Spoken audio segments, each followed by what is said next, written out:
최근 영화나 드라마 등 미디어를 통해 동성애를 미화한 설정을 쉽게 접할 수 있습니다. 청소년들이 즐겨보는 콘텐츠에도 동성애 코드가 버젓이 등장할 정도인데요. 이런 가운데 지난해 자신의 신체와 반대의 성을 갖고 있다고 인식하는 청소년 트랜스젠더가 급증했다는 조사 결과가 나와 우려의 목소리가 커지고 있습니다. 김예지 기자가 취재했습니다. 지난해 자신의 성별로 인한 불쾌감으로 병원을 찾은 24세 이하 청소년 트랜스젠더는 823명인 것으로 집계됐습니다. 트랜스젠더는 남성이나 여성의 신체를 지니고 태어났지만 자신이 반대의 성을 갖고 있다고 생각하는 사람입니다. 이를 의학용어로 성주체성 장애라고 합니다. 보건의료 빅데이터 개방 시스템에 따르면 지난해 성주체성 장애로 병원을 찾은 환자 수는 총 1,707명이었습니다. 그중 청소년 환자의 비율이 절반을 차지했고 가장 어린 트랜스젠더는 9세 여아인 것으로 나타났습니다.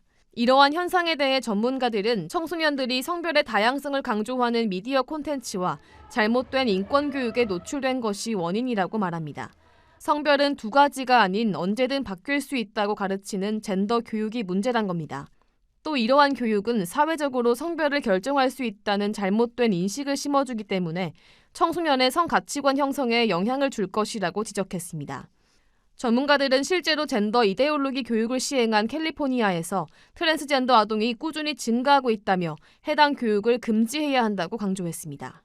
이 현상이 먼저 해외에서부터 뚜렷하게 나타났었습니다. 그리고 그 나라들의 특징은 이 젠더 이데올로기 교육입니다. 헝가리 같은 경우에는 이런 교육을 아예 아이들에게 하지 못하도록 금지를 하고 있죠. 영국까지 금지시키고 있습니다. 이것은 이념이지 과학이 아니라는 거죠. 우리나라도 이런 헝가리와 같은 결단이 굉장히 필요한 상황이라고 할 수 있겠습니다.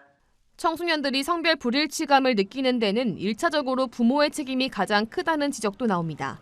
일반적으로 청소년 대부분이 내 몸은 나의 것이라고 인식하는데 자녀들이 2차 성징이 오기 전 우리 몸은 하나님의 것이라는 교육이 이뤄져야 한다는 조언입니다.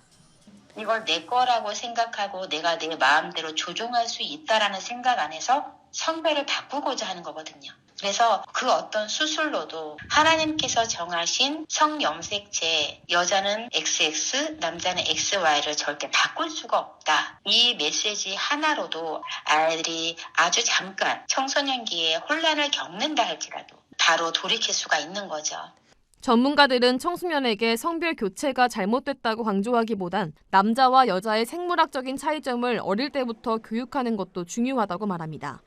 창조 질서가 과학적으로 어떻게 드러났는지 교육할 수 있도록 양육자들이 먼저 관심을 갖는 것이 시급해 보입니다. 구티비 뉴스 김예지입니다.